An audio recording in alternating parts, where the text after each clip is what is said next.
तो चूंकि आज विश्व रूप दर्शन नहीं हो सकता, तो आज आपके लिए आपके हित की एक बात बताता हूँ। आप सब भक्तजन हैं, राम रसिक हैं, कृष्ण रसिक हैं, तो एक भक्त कैसा होना चाहिए, भक्त के अंदर कौन सी गुणवत्ता होनी चाहिए, आज इस विषय में आपको मैं थोड़ा सा बोध कराना चाहता हूँ कि भगवान अर्जुन को क्या कहते हैं कि एक भक्त की क्वालिटी, उसकी गुणवत्ता कैसी होनी चाहिए। तो भगवान क्या कहते हैं, अद्वेष्टा सर्वभूतानां मैत्रः करुणः एव च निर्ममो निरहंकारः समः दुःख सुख क्षमी। अर्थात अद्वेष्टा सर्वभूतानां, सभी भूत जगत के प्राणियों के लिए, सभी प्राणियों के प्रति अद्वेष्टा, द्वेष रहित, ना द्वेष ना द्वेष्टि अद्वेष्टि न तत्पुरुष। तो जिस व्यक्ति के अंदर सभी प्राणियों के लिए द्वेष नहीं है, यानी द्वेषहीन, अद्वेष्टा सर्वभूतानां मैत्रः करुणः एव च, और मैत्रः, मैत्र यानी मैत्रता, मैत्री मित्र भाव, मैत्रः करुणः, और करुणा, एक दूसरे के प्रति करुणा भी होनी चाहिए।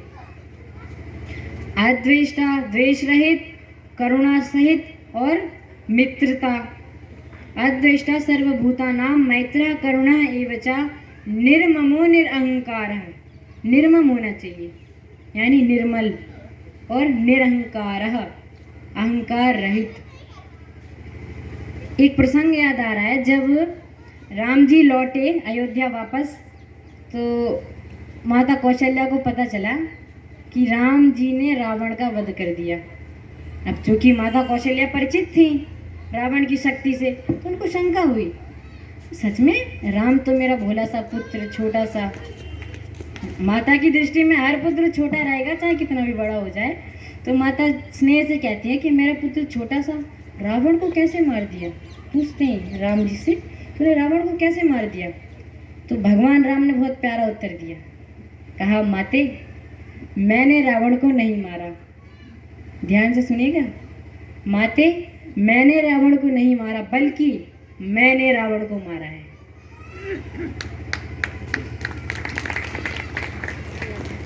मैंने रावण को नहीं मारा, लेकिन मैंने रावण को मारा है। अर्थात अहम भाव, अहंकार, रावण का जो अहंकार था उसने रावण का वध किया, ना कि राम जी ने। ऐसा राम जी उत्तर देते हैं माता कौशल्या को।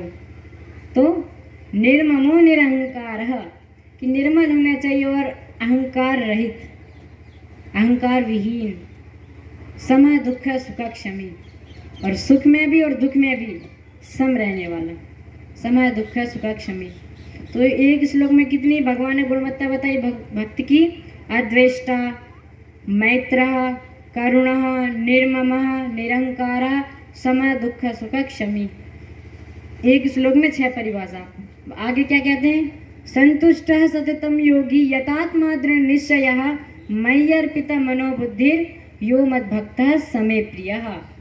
अर्थात संतुष्टः सततं योगी, जो योगी संतुष्ट है, सुख में भी दुख में भी, हानि में भी लाभ में भी। अब योगी किसे कहते हैं, जिसने योग पर विजय पा ली हो। अब योग क्या है, कई लोग योग का अर्थ सोचते हैं ना कि ये हाथ पैर हिला डुला लेना, दंड बैठक लगा लेना। जो थोड़े और बढ़ के हैं उनसे वो क्या अर्थ लेते हैं, जोड़ना। गणित में भी शायद योग का शब्द होता है जोड़ना, पर ये अध्यात्म वाला योग है। इसका अर्थ क्या होता है, जब आप दूसरे अध्याय के 35वें श्लोक में जाएंगे तो वहाँ भगवान ने कहा है, त्रैगुण्य विषया वेदान निस्त्रैगुण्यो भवार्जुना निर्द्वंद्वो नित्य सत्वस्थो निर्योग क्षेम आत्मवान। अर्थात आप प्राप्ति को प्राप्त कर लेने का नाम योग है। इतनी देखने में तो छोटी व्याख्या है, पर इसका अर्थ समझेगा आप प्राप्ति को प्राप्त कर लेने का नाम योग है। कैसे, क्योंकि योग एकमात्र ऐसा शस्त्र है जिससे बड़े बड़े माया के सेनापतियों को ढेर किया जा सकता है। माया के सेनापति क्या है, आता है ना, काम क्रोध लोभ मोह, सब माया के सेनापति हैं। अच्छा, जैसे अभी आदरणीय व्यास जी ने बताया कि ये मानव शरीर बड़ा दुर्लभ है। अब किसी के मन में आया क्यों दुर्लभ है, क्यों बार बार मनुष्य जन्म नहीं मिलता।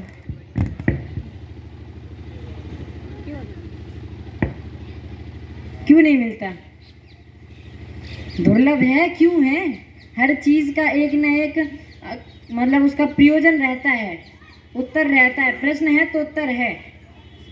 तो इसका एक बड़ा ही छोटे से मैं उत्तर आपको देता हूँ जो आप कभी नहीं भूल सकते, इतने प्यारे एग्जाम्पल से, उदाहरण से।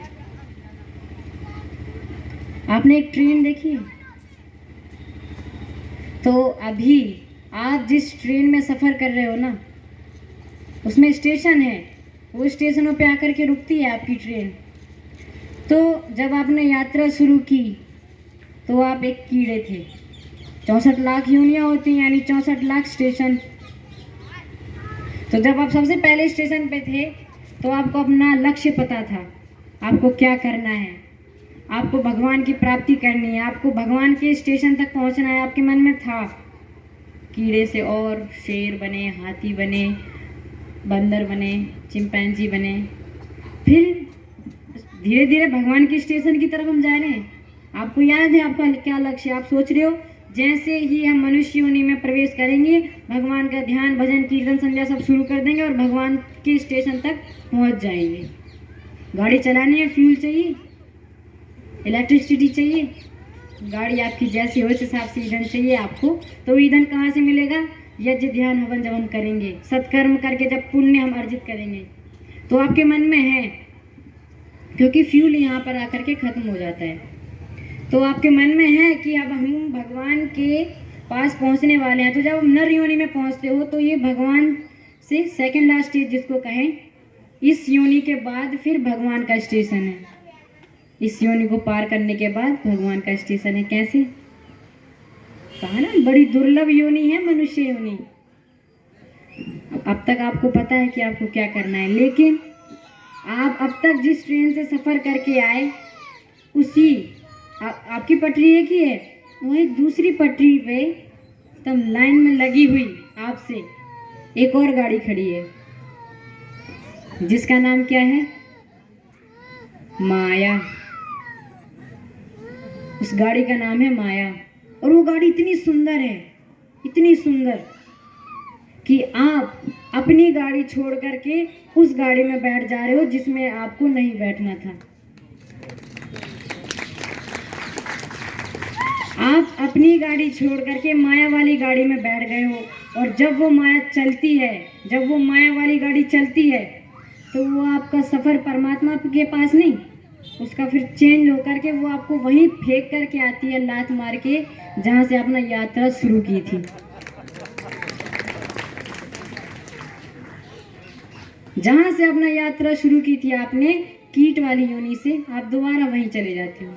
फिर आप दोबारा सफ़र करके आते हो कि नहीं, अब इस बार इसके झांसे में नहीं पड़ेंगे। फिर आप दोबारा आते हो, फिर आपको, जब आप मनुष्य योनि में दोबारा आते हो, फिर आपको वही ट्रेन दिखती है, इतनी सुंदर है, आप अपने आप को रोक नहीं पाते, आप फिर चढ़ जाते हो उसमें, फिर वो आपको लेके जाते हैं, फिर वहीं फेंक देती है, फिर आप आते हो। तो ये चक्र चलता रहता है। कहते हैं ना, जीवन चक्र चलता रहता है, इसी कारण चलता है। माया की ट्रेन में बैठ गए हम इसीलिए। यदि हम अपनी ही गाड़ी पकड़ करके रखेंगे तो सिद्ध बात है हम परमात्मा के स्टेशन तक पहुंच जाएंगे। लेकिन आज कलयुग में इंसान यही नहीं करता। अब आप लोग सोच रहे होंगे कि माया वाली ट्रेन में बैठ जाना इसका मतलब है कि शादी विवाह कर लेना। नहीं, शादी विवाह तो भगवान राम ने भी की थी, कृष्ण ने भी की थी। इसका मतलब ये थोड़ी अभी दोबारा जाकर के कीट बन गए। नहीं, माया में ना पड़ना इसका अर्थ है कि अपने जीवन को मर्यादित होकर के जीना। अपने जीवन में मर्यादाएं होनी चाहिए, बड़ों का सत्कार होना चाहिए, अपने जीवन के लक्ष्य पता होने चाहिए। कहते हैं ना, मातृवत परिवारेषु, दूसरी स्त्री माता बहनों को, यदि आप शादीशुदा हो तो बाकी माताएं बहनें आपके लिए बहन और बड़ी हैं तो माता तुल्य हैं। मातृवत परिवारेषु, तो ये मर्यादित जीवन जीना है।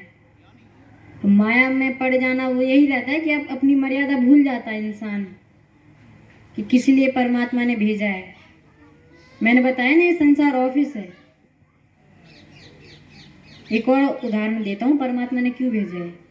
तो ऐसे समझो जैसे आप किसी ऑफिस में काम करते हो, तो आप जाओगे ड्यूटी के समय, कंप्यूटर पे बैठोगे, काम करोगे अपना, फिर जब छुट्टी होने वाली होगी तो आप कंप्यूटर लेकर के थोड़ी चले जाओगे अपने घर, उसको कंप्यूटर को लेके अपने साथ। केवल आपकी मेहनत रहेगी कंप्यूटर में, और मेहनत जब बॉस देखेगा तो वो आपसे खुश होगा, आपने कितनी मेहनत की, कितना कार्य किया, कितना नहीं किया, कितना आलस्य किया, कितना प्रमाद, कितना कार्य, ये देखेगा बॉस तो खुश होगा।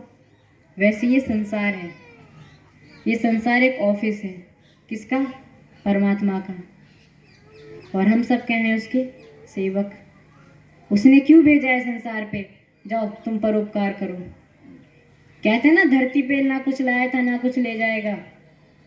जैसे आप ऑफिस से अपने कंप्यूटर लेकर के नहीं जा सकते, घर कोई सामान लेकर के नहीं जा सकते ऑफिस का, वैसे ही परमात्मा के ऑफिस से आप कुछ नहीं ले जा सकते, केवल अपने कार्यों के, अपने पुण्यों के। ऑफिस में भी आप केवल वही छोड़ के जाते हो जो आपकी मेहनत है, जो आपका पुरुषार्थ है। वैसे ही परमात्मा के ऑफिस में अभी आप वही छोड़ के जाओगे जो आपकी मेहनत, जो आपका पुरुषार्थ है। इसके अलावा आप कुछ नहीं ले जा सकते ऊपर। परमात्मा के लोक में हरे हरे नोट थोड़ी गिने जाते हैं, या गुलाबी 2000 के हैं तो नहीं गिने जाते ना, केवल पुण्य और पाप।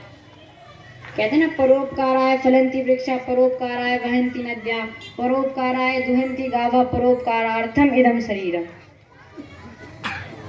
परोपकाराय फलंती वृक्षा, वृक्ष फलते हैं क्यों? परोपकार के लिए। परोपकाराय वहंती नद्या, नदियां बहती हैं क्यों? परोपकार के लिए। परोपकाराय दुहंती गावः, गाय दुखती क्यों है?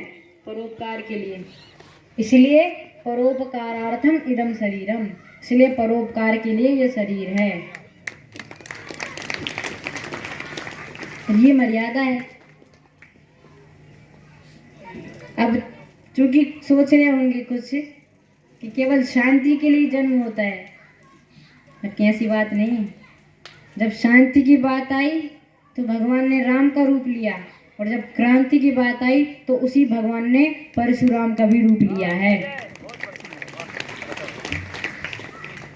शांति की बात है तो राम बन के आए, पर जब क्रांति की बात हुई तो परशुराम बनकर भी आए हैं। परोपकारी करना था। दुष्ट राक्षसों का इतना प्रभाव जो था धरती पे, कैसे रहते सामान्य जन? यदा यदा ही धर्मस्य ग्लानिर्भवति भारत, अभ्युत्थानम धर्मस्य तदात्मानं सृजाम्यहम्। इसको साकार भी तो करना था ना। चूंकि अब कहने को तो बहुत है, लेकिन अब समय की प्रतिबद्धता है मेरी भी, तो इतने में यहाँ बात समाप्त करता हूँ। यदि आगे कभी मौका मिले तो अवश्य आपके बीच में उपस्थित होऊंगा, आपके लिए कुछ लेकर के। इसी के साथ धन्यवाद। ओम शांति शांति शांति।